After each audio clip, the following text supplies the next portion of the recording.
আসসালামু আলাইকুম। আসেন আজকে আপনাদের আমি একটা দোয়া কবুলের গল্প শোনাই।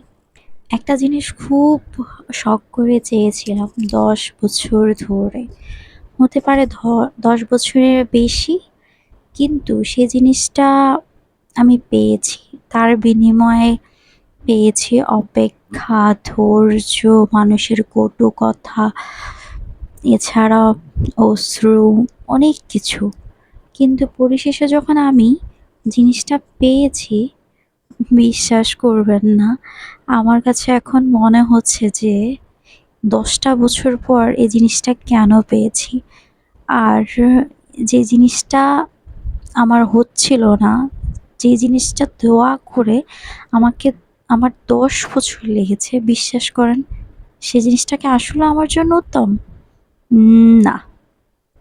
এখন আমি আল্লাহর কাছে শুকরিয়া আদায় করি যে ১০ বছর আগে এই দোয়াটা কবুল হয়নি, আলহামদুলিল্লাহ। আর ১০ বছর পর হয়েছে, কিন্তু এখনও আমাকে কাঁদতে হয়। তাই মাঝে, মাঝে আপনি অনেক চাওয়ার পর যদি কোনো কিছু না হয়, তাহলে সেটার পেছনে ছুটবেন না। কারণ আল্লাহ আমাদের ভালোই চায়। আল্লাহ আমাদের খারাপ চান না। উনি জানেন কোন জিনিসটা পেলে আমরা ভালো থাকবো, কোন জিনিসটা পেলে আমরা কষ্ট পাবো। উনি খুব ভালো করে জানেন, আমরা বুঝি না।